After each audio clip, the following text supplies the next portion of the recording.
ओम गणेशाय नमः। ओम नमः शिवाय। मैं निखिल ज्योतिष आचार्य आप सभी का मेरे चैनल पर पुनः स्वागत करता हूं। आशा करता हूं कि आप सभी स्वस्थ होंगे। महादेव की कृपा आप सभी पर सदैव बनी रहे। ये वीडियो धनु यानी कि सजिटेरियस के लिए बहुत विशेष है, क्योंकि वीडियो है आने वाले सप्ताह यानी कि 26 मई से 1 जून 2025 के साप्ताहिक राशिफल के बारे में। कैसा रहेगा आने वाला सप्ताह धनु के लिए। जो मेरा साप्ताहिक राशिफल होता है वो प्रमुखतः चंद्रमा और उनकी गति पर आधारित होता है। चंद्रमा एक ऐसे विशेष ग्रह हैं जो बहुत तेज गति से भागते हैं और करीबन 2.25 से 2.5 दिन में अपनी राशि बदल लेते हैं। तो स्वाभाविक है कि पूरा हफ्ता जो कि 7 दिन का होता है उसमें कई बार राशि बदलेंगे। चंद्रमा मन के कारक है और उनकी विशेषता ये भी होती है कि जिस भाव में जाते हैं उसको एक्टिवेट कर देते हैं। इसीलिए डे टू डे एक्टिविटीज़ पर उनका इम्पैक्ट बहुत होता है और इसलिए साप्ताहिक राशिफल की विशेषता बहुत होती है। क्या प्रभाव रहेगा आने वाले सप्ताह में चंद्रमा का, उनके गोचर का हमारे जीवन के ऊपर। क्या संभावितः अच्छा हो सकता है, बुरा हो सकता है, इसको समझने के लिए कहीं ना कहीं ये साप्ताहिक राशिफल अति विशेष होता है। यदि आपकी लग्न राशि या चंद्र राशि धनु है, दोनों ही गाइडेंस इस राशिफल को देख सकते हैं। जहाँ से आपको ज़्यादा सूट करता है, रिलेट करता है, वहाँ से इसको ऑब्जर्व कीजिए। व्यक्तिगत तौर पे मेरा मानना है लग्न राशि से देखेंगे तो अच्छा है। इनकेस नहीं पता आपको तो आप अपनी चंद्र राशि से भी इसको देख सकते हैं। शुरू करते हैं। चंद्रमा आपके पंचम भाव को छोड़कर छठे भाव में आ जाएंगे। ये होगा 26 तारीख दिन के 2 बजे के आसपास और 28 तारीख शाम के 2 बजे के आसपास तक उनका प्रवास यहीं पर रहेगा। छठे घर के चंद्रमा मिश्रित प्रभाव देने वाले होते हैं। यहाँ पे जब चंद्रमा आते हैं तो कई रुके हुए कार्य पूर्ण होते हैं और क्योंकि वो विपरीत राजयोग बना रहे हैं तो कोई छोटा मोटा कार्य अटक रहा था, लीगल कार्य अटक रहा था, लिखा पढ़ी के काम अटक रहे थे, एडमिनिस्ट्रेटिव कार्य अटक रहे थे, सरकारी कार्य अटक रहे थे, क्योंकि सूर्य के साथ है तो उनमें पूर्णता दिख रही है। यहाँ पर अगर देखा जाए तो चंद्रमा विपरीत राजयोग बना रहे हैं और सूर्य भी जो छठे घर में होते हैं वो अच्छा रिजल्ट देते हैं। लेकिन ये जो चंद्रमा और सूर्य की युति है ये अमावस्या योग बनाती है। अब छठे घर में अमावस्या योग कभी कभी दुश्मनों पर भारी पड़ने के लिए अच्छा होता है, यानी कि अगर आपके कोई दुश्मन है, शत्रु हैं, उन पर भारी पड़ने के लिए अमावस्या योग छठे घर में अच्छा होता है, क्योंकि फिर वो व्यक्ति बाय हुक या बाय क्रुक अपनी प्रॉब्लम्स को सॉल्व करता है, दुश्मनों का उन पर काबू पाता है। लेकिन क्योंकि छठे भाव है जहाँ पे चंद्रमा जब होते हैं तो व्यर्थ की चिंताएं बढ़ती हैं, तो दुश्मन पर हावी रहेंगे। लेकिन अमावस्या दोष छठे भाव में, शनि का प्रभाव, विष दोष और चंद्रमा बुध के साथ यानी कि कंफ्यूजन, तो एक और कई काम आपके पूरे होंगे, लेकिन व्यर्थ की चिंताएं, गुस्सा, फ्रस्ट्रेशन, इरिटेशन, सेंसिटिविटी, ये भी सब रहेगा। धनु वाले, जैसा मैं कई बार कहता हूँ कि उनके अंदर एंग्जाइटी बहुत ज़्यादा होती है, तो जो हफ्ते का शुरुआती भाग है ये एंग्जाइटी के साथ ही आपका स्टार्ट होगा। नवांश कुंडली कह रही है कि आगे की सोचिएगा। छोटे मोटे 1-2 दिन में अगर कभी कभी कोई प्रॉब्लम आती है ना तो हम सोचते हैं कि बस जीवन खराब हो गया, अंत हो गया। ऐसा नहीं होता, परिस्थितियां बदलती रहती है, तो ये टाइम थोड़ा सेंसिटिव है। आगे बढ़ने की कोशिश कीजिएगा, आगे की सोचने की कोशिश कीजिएगा। जहाँ तक दशांश कुंडली की बात है, कार्य क्षेत्र में ज़्यादा सत्य मत बोलिएगा, कभी कभी ज़्यादा सच बोलना भी महंगा पड़ता है। बिजनेस की जहाँ तक बात है, थोड़ी इंस्पिरेशन की कमी दिख रही है, आपको कुछ नया करना पड़ेगा, इंस्पिरेशन ढूंढना पड़ेगा। लव लाइफ, आप थोड़ा सा एक आत्मीय तौर पर कनेक्शन बनाने की कोशिश कीजिए, उसकी बहुत कमी दिख रही है। वैवाहिक जीवन ठीक है, सब अच्छा है। एक ऐसा लग रहा है कि एक बहुत रोमांटिक टाइम यहाँ पर जा सकता है, बस पैसों की बात पर झगड़े हो सकते हैं, तो वो टच मत कीजिएगा टॉपिक। स्टूडेंट्स थोड़ा सा डाउन टू अर्थ रहिएगा, ऐसा लग रहा है यहाँ पे थोड़ा सा ओवर कॉन्फिडेंस और सुपीरियोरिटी कॉम्प्लेक्स आ रहा है। सेहत की जहाँ तक बात है, पेट के रोग, इन्फेक्शन, हड्डियों के रोग, सर्वाष्टक में आपका चौथा भाव अत्यंत बली है, जो बता रहा है इमोशनली थोड़ा सा वल्नरेबल टाइम रहेगा। मेनली जो प्रॉब्लम्स आप फेस करेंगे वो आपकी अपनी बनाई हुई होंगी, यानी कि व्यर्थ की चिंताएं।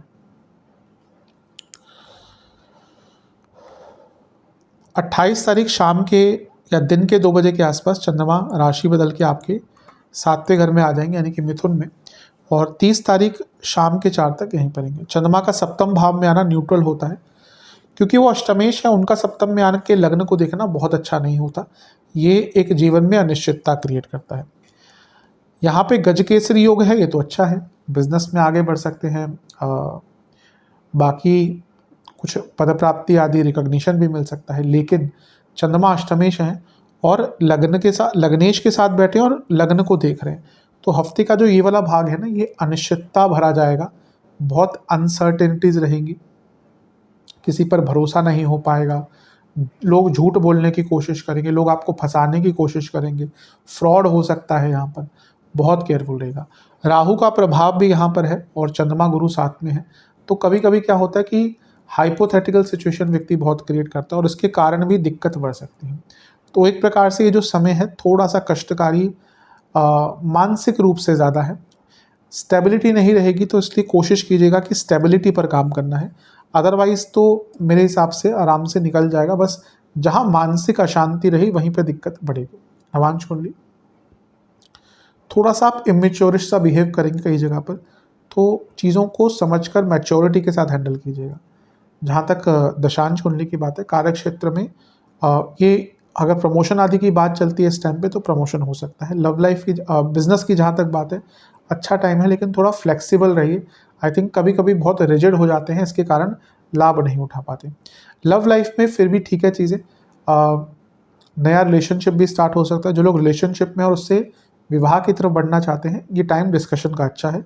वैवाहिक जीवन में क्लैरिटी की कमी रहेगी, अनिश्चितता रहेगी। स्टूडेंट्स की जहाँ तक बात है, अपने ऊपर थोड़ा कंट्रोल लाइए। ऐसा लगता है कि अपनी इंद्रियों पर, अपने विचारों पर, अपने थॉट प्रोसेस पर, अपने ऊपर कंट्रोल कम हो गया है, उसको वापस लाना पड़ेगा। जहाँ तक सेहत की बात है, हड्डियों के रोग, इन्फ्लेमेशन, लिवर, सर्वाष्टक, अष्टम भाव बली है, अनिश्चितता रहेगी। ये पूरा समय ऐसा है हफ्ते का मध्य भाग जहाँ पे अनिश्चितता बहुत रहेगी।